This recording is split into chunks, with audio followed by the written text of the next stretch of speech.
Today on the topic show, Light Wildcard Tweet is wildly boring. Vivek calls on DeSantis to drop out before the New Hampshire primary, while DeSantis reacts to Nikki Haley declining the New Hampshire debate.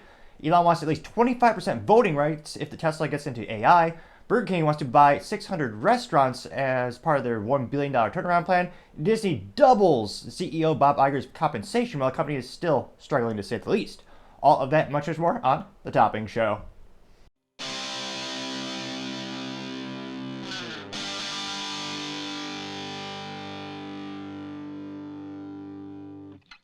Thank you everyone for taking the time to tune in today. Today's episode of The Topping Show is sponsored by Topping Technologies. Topping Technologies is an IT value-added reseller and services company with a special proficiency in IT security.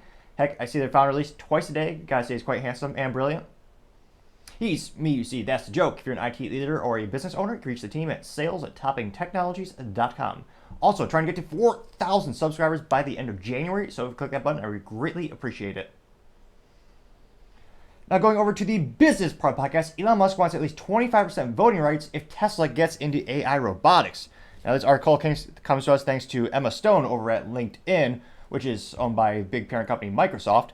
Now, they noted that Elon recently, in order to fund his acquisition of X Twitter, he had to sell and liquidate a lot of his Tesla stock. So now they're saying not only does he want it all back, but he actually wants 25% voting control in Tesla, or he would, quote unquote, prefer to develop artificial intelligence products elsewhere. Elon Musk currently holds, he's actually down to 13% stake in Tesla, which, of course, he's the largest individual shareholder of the company, but it still makes him worth, billions upon billions and billions of dollars. He's consistently the richest man on the planet that we know about. It's hard to quantify assets when you own oil fields and countries, stuff like that, but at least the one we know about, most successful ever. Now, looks like he sold $20 billion worth in shares of the Twitter deal. Jeez Louise, in 2022. Wow, I can't imagine. Now I'm curious. What's the Tesla stock market looking like these days?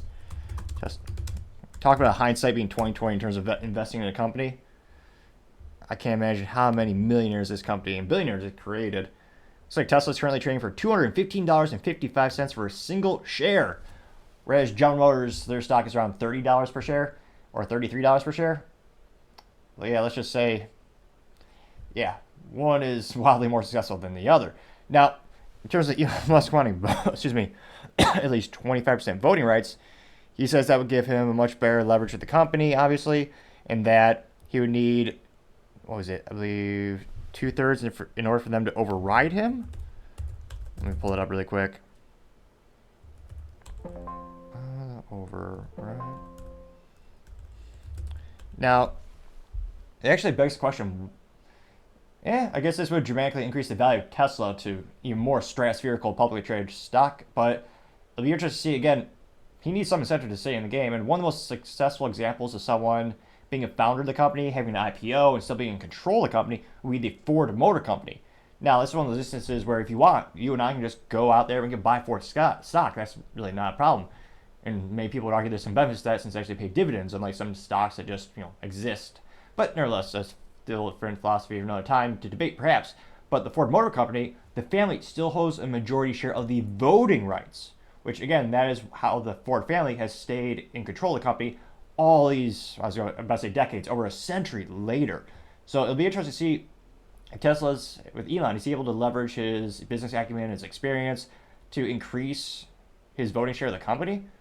Because again, if Tesla truly gets into the AI robotics and they start heavily investing there, and they're successful, it'll exponentially increase the value of the company. I'm almost surprised. Granted, Elon has he has a vast amount of resources on his own as an individual person. Why not just start another company, have 100% voting rights, or at the very least, if he has a couple of people who want to chip in, he would still have presumably over 51% of the voting rights. I know his dream, and he really does believe in Tesla. He didn't found the company, but without him, there would be no Tesla. There's a lot of books on that, and it's fascinating how he basically took the company that could barely make a single prototype into actually creating a viable product. Now, again, let me know in the comments, do you think, what would be better for Elon? To continue his love affair with Tesla and continue to build that brand and that business? Or would it make more sense just to start a new company where right off the bat he's going to have majority voting shares of that company and there's a little less scrutiny and he can do has a little bit more flexibility. As always, be fascinating to hear what you have to say. Other interesting business news, you have Burger King corporate to buy 600 restaurants, the King's $1 billion turnaround plan. Now, specifically, news came in by Kate Chapman over again at LinkedIn, and they noted that Restaurant Brands, which is probably A+ for marketing, that's a parent company that owns Burger King, they know that they're going to be acquiring Carroll's Restaurant Group, which is the chain's largest franchise owner in the U.S., for about $1 billion, which, geez Louise, that is a pretty penny. Although we should probably clarify, a vintage pretty penny, since modern pennies are 99.99% zinc and just copper plated. Supposed to, the old vintage pennies, they were actually made with real metal when U.S. currency was actually worth a damn. It's actually made with the majority copper, so it's actually worth something. Now, they also know that the company would invest $500 million for roughly a 5-year turnaround and then sell them back to franchisees, which is pretty interesting. So it sounds like they want to purchase them in order to fix them up. They also know that the acquisition builds on a $400 million plan in 2022 called Reclaim the Flame.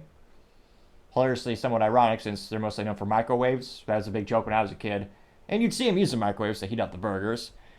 But, it was flame broiled or they used a real, fuel to actually cook it, allegedly, at one point in time.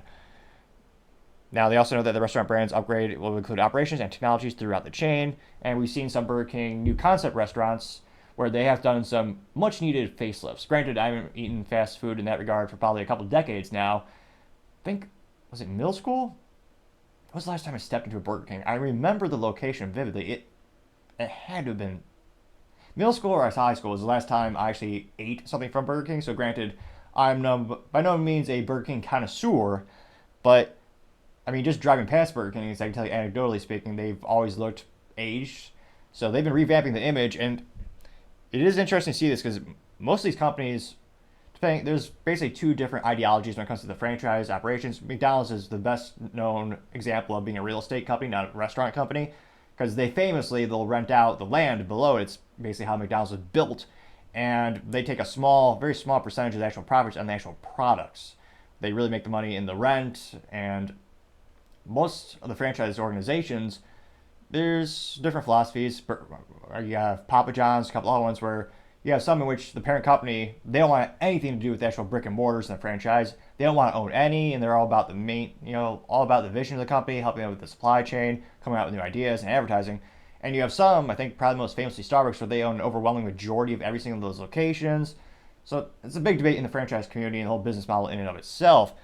Now, it'll be interesting to see, again, Burger King is, for my whole lifetime, they've always been a second or third place. It's conceivable to somehow beat McDonald's. I have not seen it yet. Chick-fil-A is up and coming, and maybe in the future they'll beat them overall with revenue.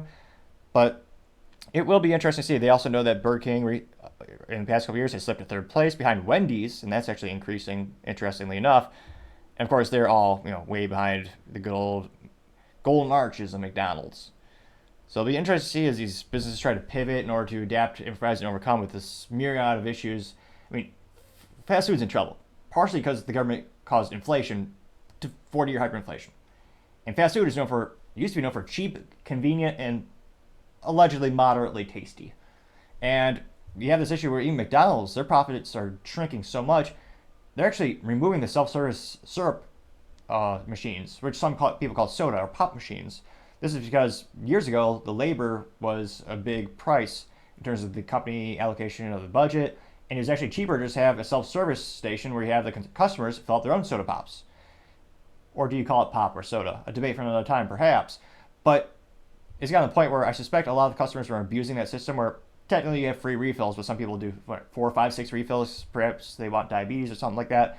But it got to the point where they're losing money on it. So new McDonald's locations going forward will not have self-serve soda anymore because, again, the profit margins are shrinking more and more.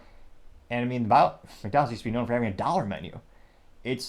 We'll probably see a $5 menu in a couple of months just based on hyperinflation, and maybe some people think that's a good deal. But these companies are all in a tight spot, and Burger King they're making a huge investment. It's a huge gamble, a huge risk. I wonder how much reward will be for Burger King at the end of the day if they're able to overcome the market lead that Wendy's has, if they can really make a profit, and how long realistically will fast food be around? It'll be interesting to see. And let me know, when was the last time you actually shopped at a Burger King? I'd be fascinated to hear when the last time you actually went, because I mean, for the truth be told, I don't know. Well, again, it seems like everyone I talk to in my social circle, most of them, if they want fast, convenient food, they're going for Chick-fil-A. But it'd be fascinating to hear what your experiences are. Now, going over to the culture part of the podcast, you have a Bud Light Wildcard Tweet is mostly a joker and wildly disappointing, with only 25 likes in 24 hours, which is almost impossibly terrible. I mean, not to brag, but I did get 12 likes on one of my videos last week.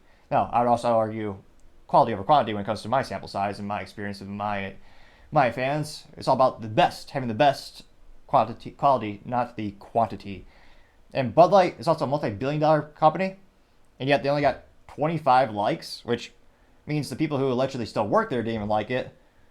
Perhaps some people were inebriated, they just liked it, but nevertheless, this particular tweet, or X, I guess they call it a post now, which to me just doesn't sound as satisfying.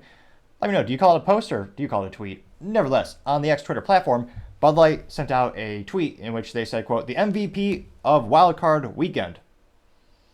And it is a very large woman wearing a jersey, has the word Smith on it, and it looks like the number is 0. So I'm not a big sports balls aficionado, but I'm pretty sure there's not a lot of sports balls players with the number 0. And she is taking a disproportional amount of the screen. So she is a very large individual, and there's some people chanting. You can't see her face. There's just the jersey. She has braided hair, and the text on the screen simply says "the squad," and then below on the bottom of the screen says "me remembering to bring the ice," and she's waddling or awkwardly dancing towards people, but she's not holding ice. You can't even see her hands. It's 6 seconds long, and they don't have volume, which, again, perhaps, I mean, it is tough times. A lot of businesses are coming back. Maybe they couldn't afford the 18 cents of royalties for the music that would be. Or they couldn't pay an intern 25 cents to create a 6-second song or amalgamation of notes. And so pretty boring. And they're dancing in front of a lot of people with green clothing on and an eagle. And there's 2 people holding blue blurry cans, since the focus is all on this woman. Is that maybe? Okay, there's 3 people. Your product placement is terrible if you have to search for it like it's finding where Waldo is. And the cans are not in focus, so they're just blue blurry cans. So you could presume they're Bud Light cans. But again, she's not even carrying the ice towards them. It's one of the most uninspiring commercials I've seen all year. Granted, it's a small sample size. We've only been in the new year for a couple weeks now. But again, I suppose this is inspirational for Eagles fans. But I suppose... What was I going to say? If we just go on the Brave search, who is Eagles player Smith? Deontay Smith comes up as a result. What number is he? Is he really 0? No, he's number 6. So, again, I don't know who... What's it? Just Eagles player number 0. What does that come up? Can't... Wait. It is a real number. What? What's next? Negative numbers? Fractions? So I guess it is DeAndre Swift. They say the numbers are in. The newest member of the Philadelphia Eagles will have their DeAndre Swift. I should have done some research. I do not believe it is related to Taylor Swift. It's now a 0% odds, though. And they said DeAndre Swift will wear uniform number 0.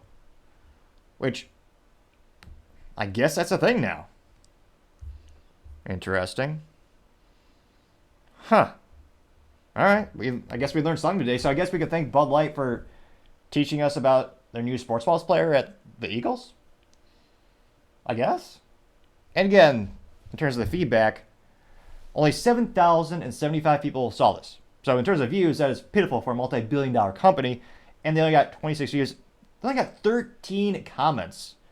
Now, granted, many of them are comical. Perhaps 1 or 2 will be interesting. But, again, I don't see how this builds the brand, because you're not seeing the Bud Light logo. There's no Bud Light logo. You can't even really tell the Philadelphia logo is there. You can see the outline of it, and they wore green, so I kind of made an inference. I guess it's just advertising for Smith, and I don't think he's a shareholder of Anheuser-Busch InBev, so I'm not sure why they're doing that unless they're just doing this guy a favor.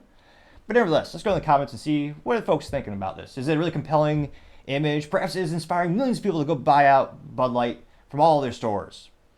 I mean, the odds of that are astronomically small, but nevertheless, it probably isn't zero like the sports balls jersey. Or is it? Now, going down in the comments, first one that got any likes at all comes from Julia Broderick. And she simply said, not an apology, unquote. They got 2 likes. Sour Pig made a comment with no likes, but it was there. This person said, quote, finally you admit Bud Light is just water, unquote. C. Mill chimes in saying not an apology, unquote, getting 5 likes. Jimmy Belfort says hashtag drink piss, unquote. Not recommended, but that did get 3 likes. Let's see here. Zuma, let's see here. They replied with a, I'm not sure it's an AI generated image, but it's an image of a Budweiser Stein. Well, not Stein. Large glass. And it says, you effed up Budweiser. And there was a picture of Dylan Mulvaney and some animated ponies on it. And the quote in the picture that they posted says, but no one cares about Budweiser any longer, unquote. They did get 3 likes. Let's see. So far, all negative.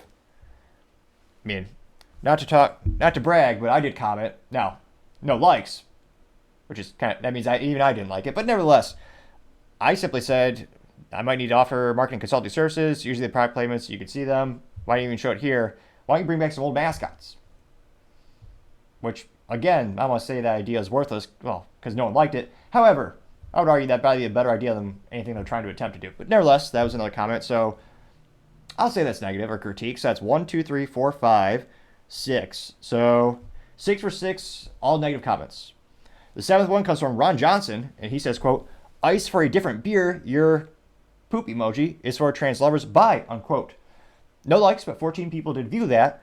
And again, that's another negative comment. Someone by the name of Chris Rokesham says, quote, and again, I'm not sure what the rules are these days with YouTube since they change every 18 seconds, but I'll just say the pejorative word for the gay community that starts with a Q, and they say Q beer, unquote, and that got 4 likes. And that's all I can see, although, actually, we do have the hidden buttons. So the first one is at the bottom of the feed, and it says, show additional replies, including those that may contain offensive content. Of course, bonus button. Let's click that right now. One of them looks like spam. Comes from Nathan Saunders. Says, for the steal, though he spelled it S-T-E-E-L, did have a saluting emoji. And it says something about his Bluetooth phone. No one liked that. Yeah, including me. I don't get it. Another hidden response comes from Abdullah Hadi. I don't know why this is censored. He simply said nice. No one liked it. But that is the first positive comment we've seen thus far. And yet, I don't know why that was hidden. You would think, again, all the comments are negative. There's one grain of,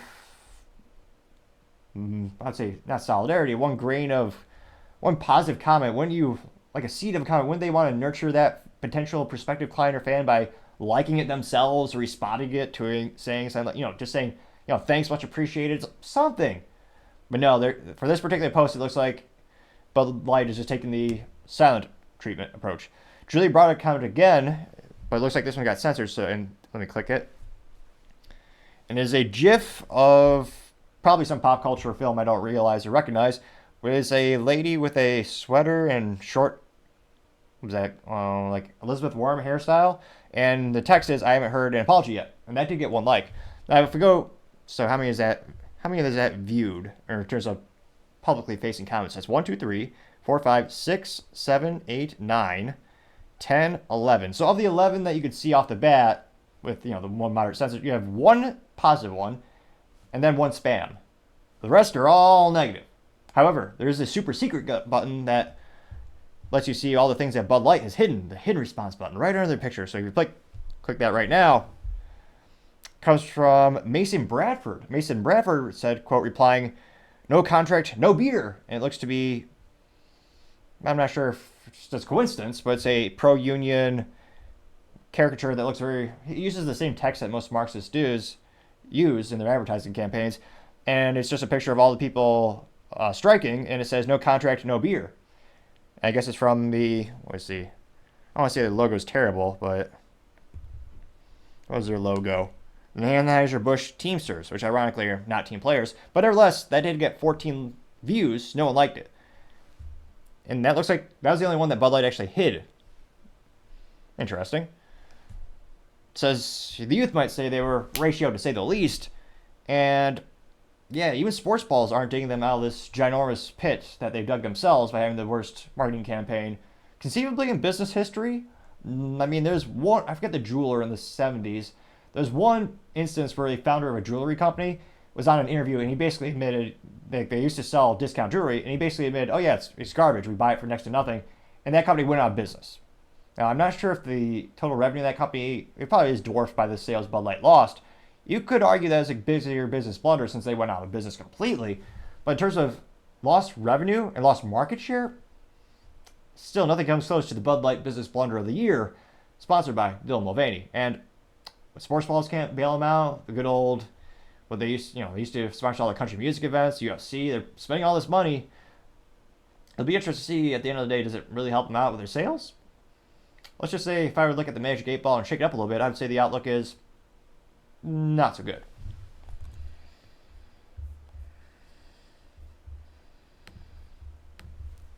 Now going over to the political part podcast, you have Vivek calling out DeSantis to drop out and going moderately viral, getting, oh geez Louise, I wrote down these statistics, actually about 12 hours after they posted, and it got 701,000 views and 13,000 likes, which is a little bit less viral than usual. I suspect because, again, Vivek officially dropped out of the presidential race. He's doing a lot of good things, helping out Trump right now into the campaign and collaboration. So I suspect he'll get a little bit less views going forward. Well, it'll be interesting to see. Who knows? He might be announced VP and all of a sudden goes to the stratosphere on social media again. Nevertheless, still pretty good feedback.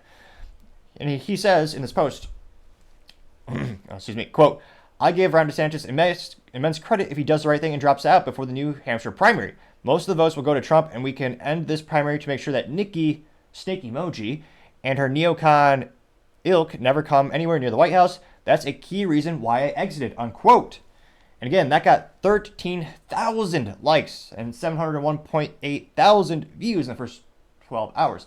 So, pretty darn impressive to say the least. And again, I can't help but think this is priming him for a candidate position or some type of position within the Trump administration if Trump is successfully elected.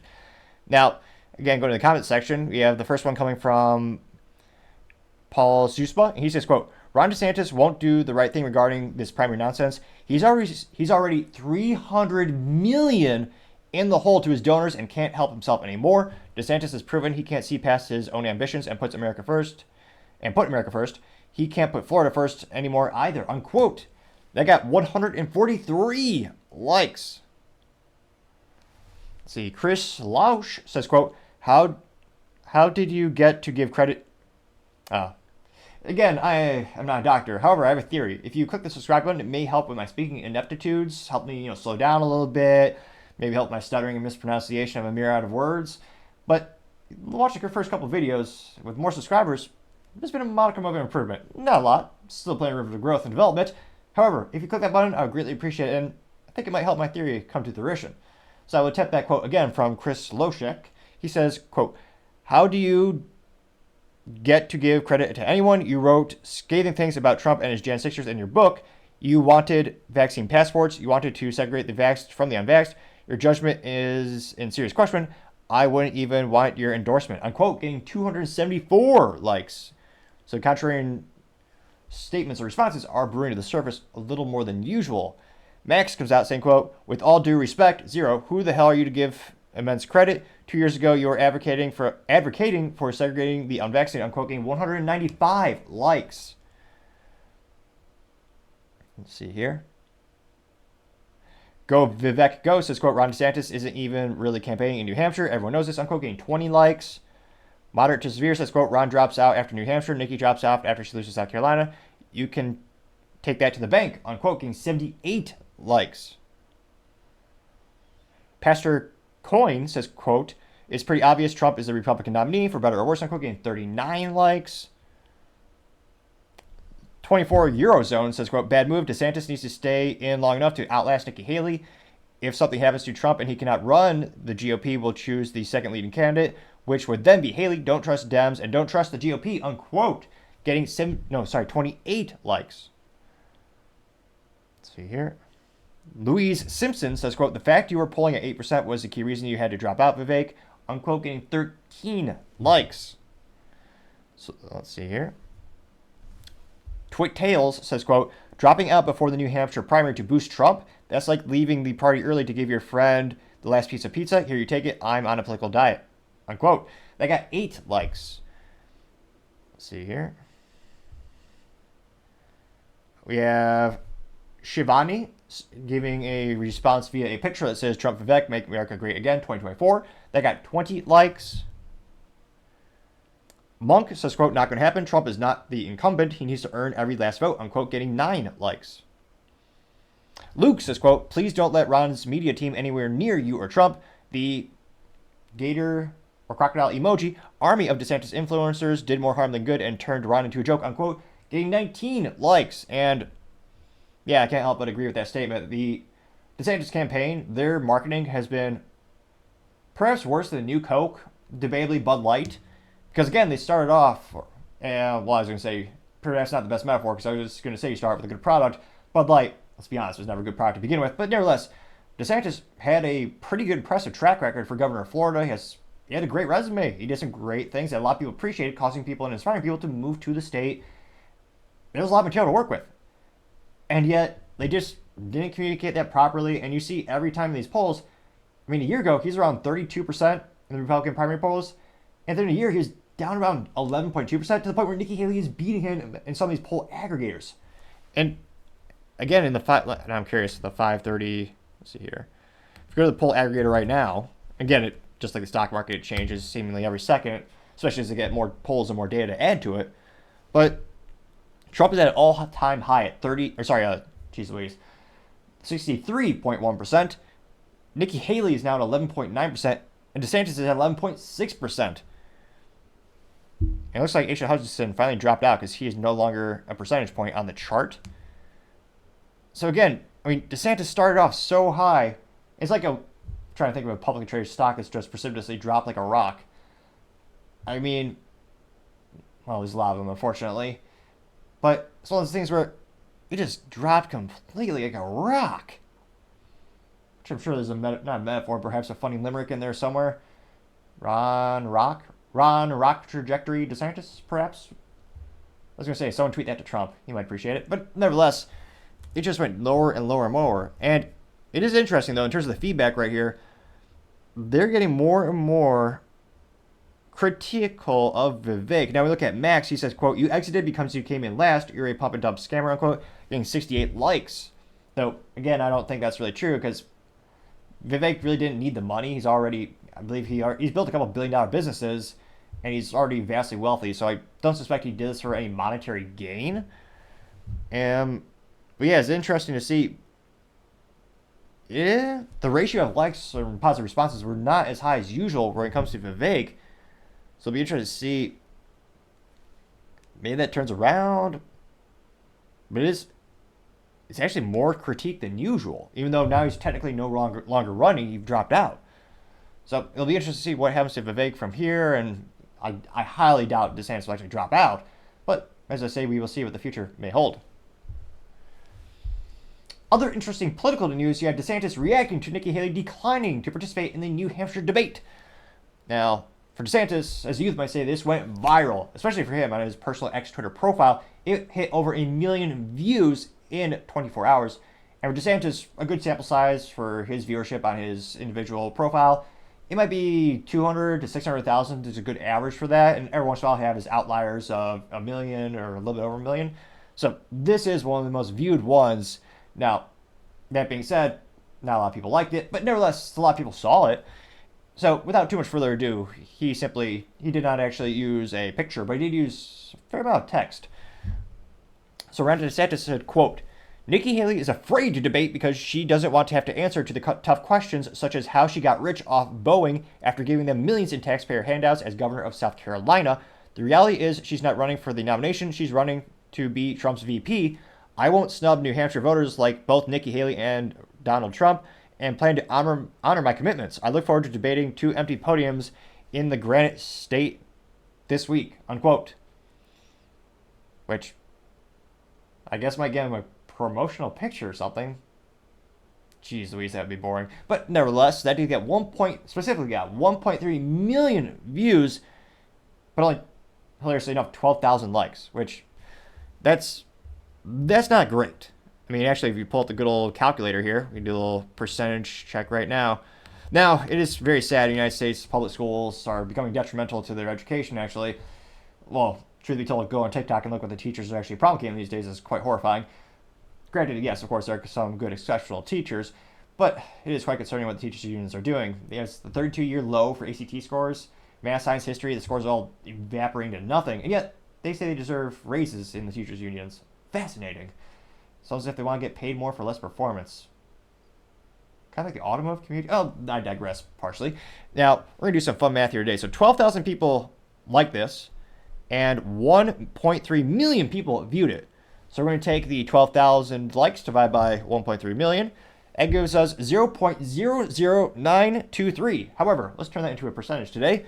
Multiply that by a good old 100. That gives us 0.92307. Or, if you feel so inclined to round, you can just round it to 0.92%, which means for every 100 people that saw it, not even a complete person liked it, which, not great. And, again, I'm not sure how, it certainly doesn't sound inspiring or interesting. He's going to show up to an empty podium. I mean, it's not new to skip a debate, so Nikki Haley isn't doing anything groundbreaking since Trump has already done that and set that precedent. So I don't really know what DeSantis is thinking. I mean, his marketing campaign is not doing great. He's dropping down in the polls more and more, especially the poll aggregators where he started in the 30s, now he's down to like 11.2% or something like that. It's as if he shot himself twice in the high-heeled boots with a .50 caliber. But let's go in the comments. Maybe they are all overwhelmingly supporting of Ron and they appreciate his techniques and strategies. Probably not, but stay in the comments and find out. The first comment comes from Paul DeZoup.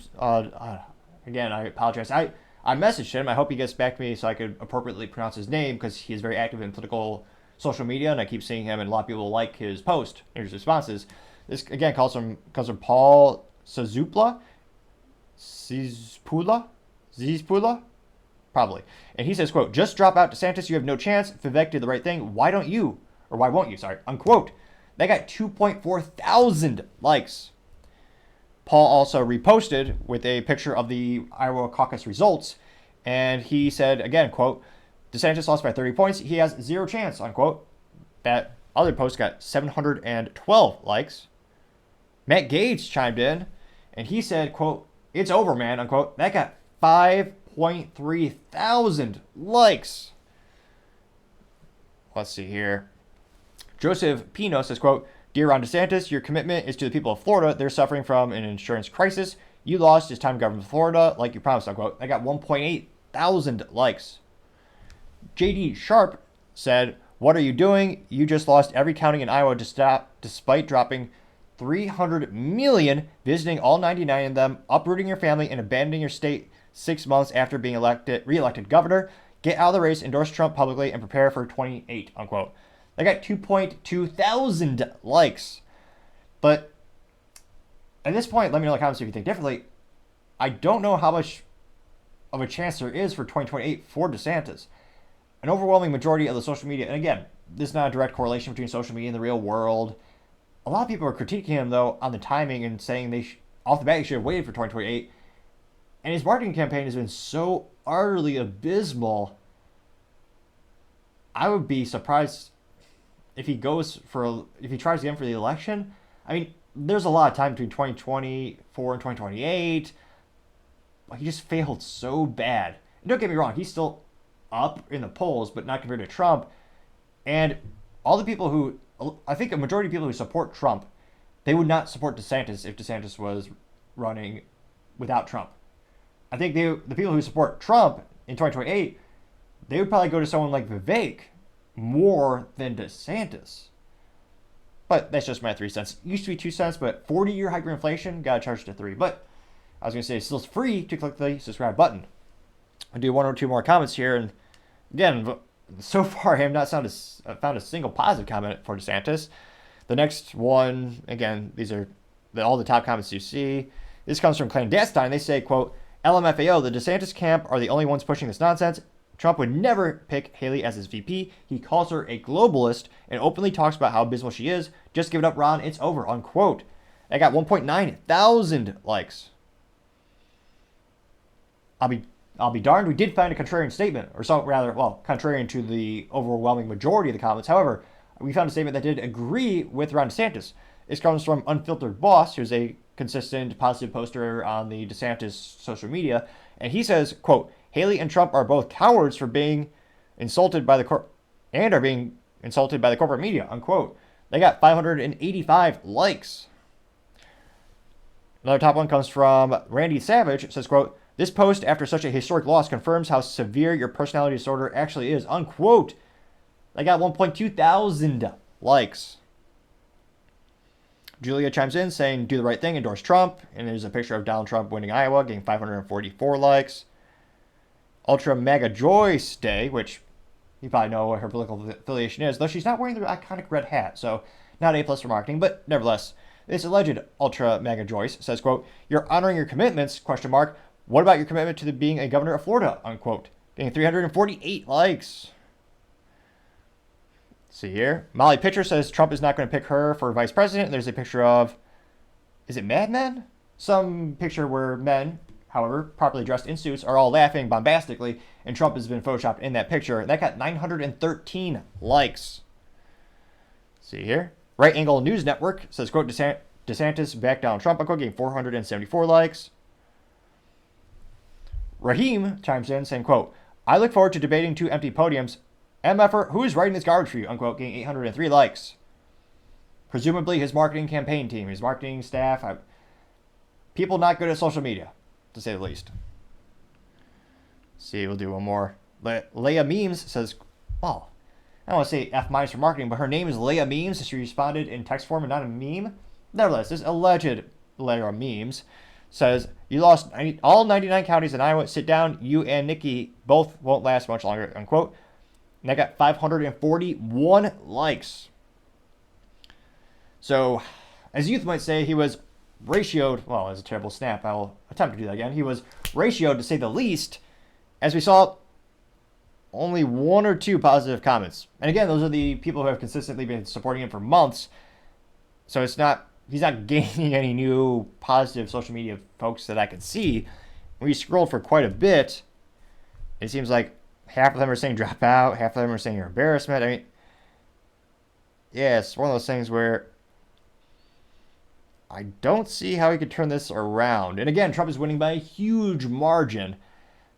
So, again, if he could turn around his campaign, Ron DeSantis specifically, it would be the marketing achievement of the century. In terms of turning around a brand and getting people on board, I'm trying to think of a business that's had such an overwhelming success in that regard that would translate to politics. Or I can't think of even an appropriate metaphor for a comeback that successful.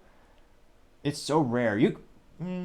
Perhaps General Motors, you could say Billy Durant, when he founded General Motors, went bankrupt, he lost control, teamed up with a French race car driver by the name of Louis Chevrolet, built that up so big he was able to buy GM again from the bank, which was highly improbable. So that perhaps would be one metaphor. Although some might say the metaphor is apt, especially because it actually went bankrupt again and he lost it permanently to the banks, unfortunately. Perhaps that will be the metaphor for Ron DeSantis in the end. But as Magic 8 Ball would say for Ron DeSantis, the outlook is not so good. Now going over to the business blunder of the day, you have Disney doubling Bob Iger's compensation, their CEO, and the stock is still down and the problems are still here. So Disney used to be one of the most, and again, they're still making more money than we can possibly comprehend. But they used to be one of the most successful businesses in Americana history. They used to appeal to everyone. They didn't try to go after a niche or alienate any customers or fans. And then they thought, you know what? Let's get into politics. Let's start pushing gender identity. Let's start introducing children to sexual themes. Someone at the company thought that was a good idea, and they built a culture around that, and they hired people with that mentality in mind while pushing away and alienating the conservative folks who worked in the company and also the folks in the middle who just didn't want to glorify sexual things like that in front of children. And the stock market and the box office has shown. It was the first time, I believe, it was 14 or 15 years, they lost the throne of the top box office creator. I believe they lost to Universal in 2023. They also lost over $1 billion at the box office in 2023, which for Disney, I mean, wind back the clock 20 years ago, that would have been laughable. You would have thought someone is insane if they said that, because historically speaking, they had a track record for basically printing money legally. It was just astronomical success. They would always knock it out of the park because, again, they were really appealing to the mass audience. They weren't alienating anyone or pushing anything. And then Bob Iger came in. He did build up the company quite well. He acquired Lucasfilm as well as Marvel. And you could debate, well, he also destroyed those movies with inserting political metaphors, and Kathleen Kennedy, she still has a job somehow. So he did good in terms of he acquired those intellectual properties, which has a lot of potential. Then he handed off the reins to Bob Chapek, who was his protege. And then things got worse. He increased the rates for the parks, so people could barely afford it. They took away value from the parks. They made worse movies. And Bob Iger came back about a little over a year ago. And it's one of those instances where he hasn't turned the company around. And I'm highly skeptical to think he even could because of the culture they built in Disney and the people they employ and that they've recruited at Disney. It's not just a one-person problem. The CEO has a huge influence on the company, but he's outnumbered.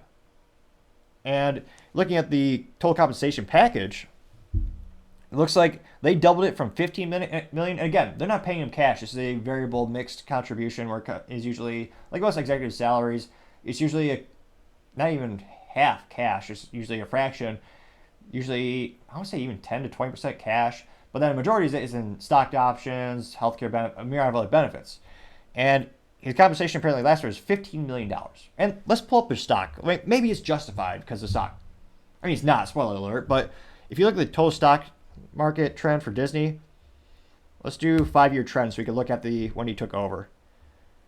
So let's pull up a quick search on when did Bob Iger come back? Because the date eludes me at the moment. I want to try to give you as much accurate information as possible. Back to Disney.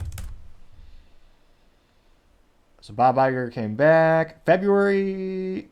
Bob Iger, CEO, 2022. So February, December, January. So it's hard to play with the stock chart, but let's go February 4th, 2022.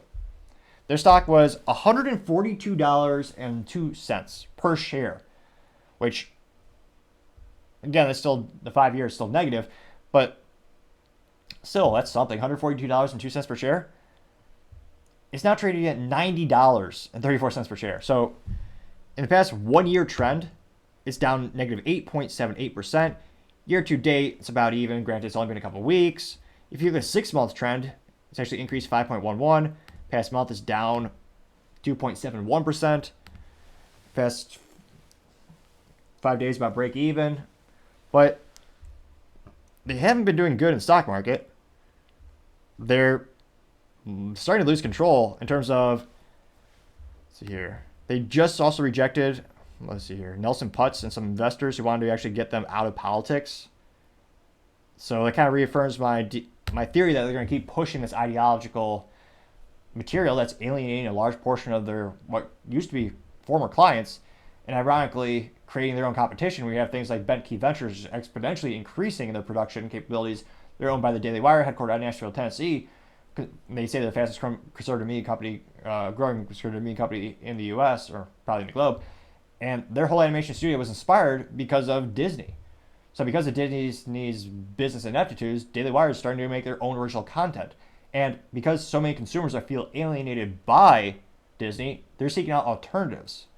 So they're quite literally creating their own competition and fueling their own competition by alienating so many current and prospective clients. Now, it looks like in terms of Disney unveiling their 12 board nominees, they rejected Peltz's proxy push. Again, Nelson Peltz has been buying up more and more stock of Disney to try to get some more seats on the board of directors and try to get them out of politics. If you look at Mr. Putz's long-term career, he has invested in multiple companies, and he's acquired seats on the board of directors to help to influence the company. And historically, he's got them out of politics to more focus on their core competencies, aka making a product that is marketed towards the masses, which for an overwhelming majority of businesses, I would argue that's the most profitable, most logical one. Now, it looks like Disney unveiled their slate of 12 board of director nominees, and they also snubbed Train Fund Management CEO Nelson Plus activist investor campaign after his bid for a seat fell short. The new additions include leaders from General Motors, Lululemon. Lululemon has increased their stock exponentially, so okay, there's a little bit of success there. I don't know about General Motors. Let's see here. And Morgan Stanley. Let's see here. The board refresh, this is a little excerpt from Yahoo Finance. They say the board refresh comes as Disney CEO Bob Iger continues to prioritize streaming investments and transform ESPN into a content juggernaut. Won't happen. ESPN used to be, it is still important to the company. It makes a huge profit margin for Disney, so it's important. But it's also been decreasing over the long term because, again, it used to be a sports balls program, but then they decided to get into politics. And again, have their news anchors talk about things that have nothing to relate with sports balls. And sports was kind of the final frontier in terms of a final area where it was very apolitical. No one wanted to talk politics. It's just about the sports balls and catching pigskins and making touchbacks, or whatever the youth call it these days. And then they decided to make it a politic thing because short term that did spike the ratings and kind of fueled that idea that it was a good thing. However, long term it's been more detrimental if you have decreasing viewership on that platform and on that service. And again, their streaming services are still losing money. Granted, most streaming services do for quite some time, and they are decreasing, or rather, the amount of losses are not as great as they used to be. I mean, last fiscal year, they're losing billions of dollars. The last fiscal quarter, I believe they lost, I would say only, still a lot, but not relative to the losing billions, it is better. They lost about, I believe, $483 million. So they're moving in the right direction, fiscally speaking, for the streaming service. It should probably also help since they spent a couple $1 billion, I think it was $30 billion, writing a check to Comcast to buy the remaining shares of Hulu. So now Disney, instead of owning 66.66%, now own 100% of Hulu. It'll be interesting to see if they could. They say they're going to have two separate outlets on your phone for now, or apps for now. It'll be interesting to see if long term they just merge it all into Disney Plus. I think it would most likely make more sense. That may very well help bolster the attempt to get to a profitability. But again, I just don't see the performance that would warrant such a big reward for Bob Iger. Because again, the underlying problems for the company are still very much there. And even though he has publicly said multiple times he wants to get out of politics, he and his protege built a culture of pushing politics. If you look at who's in charge of Star Wars, they're still pushing political ideals, which again are alienating a lot of the hardcore fans, a lot of the people in the middle who don't want a political product, they just want something to unplug and enjoy for a couple hours. So I'd say giving him such a great they're giving him such a great fiscal and total compensation package, and he has a track record of success. In terms of work ethic, I very much admire Bob Iger. He started off by sweeping floors at ABC Studios, which Disney subsequently bought, and he worked like hell to climb up the corporate ladder. He has great, phenomenal work ethic, and he's built the business successful in many ways. I don't think the methodologies he's using, and again, maybe there's some huge arguments behind closed doors we're not privy to right now, and he's trying his best to change it in the background, but I don't see their plan of success yet. They're still losing money on streaming. They're not changing the methodology for streaming. They were, at least, they're number one or number two streaming platform in terms of cutting content from the streaming platform in 2023. So let me know in the comments if you think this is the right direction for Disney, but with all the information all the public information we currently have at hand, I would still say doubling his compensation at this time, that's certainly got to be the business blunder of the day. Thank you, everyone, for taking the time to tune in again today. Trying to get to 4,000 subscribers by the end of January, so click that button. I greatly appreciate it. Also, leaving a like or a comment is a great way to give me some additional feedback, letting me know how I can make the show better and better, improve the quality over time. Also, and lastly, don't forget to take time to tell your family, tell your friends, tell your coworkers, heck, tell your enemies, tell anyone and everyone. Just stay safe and fight the good fight.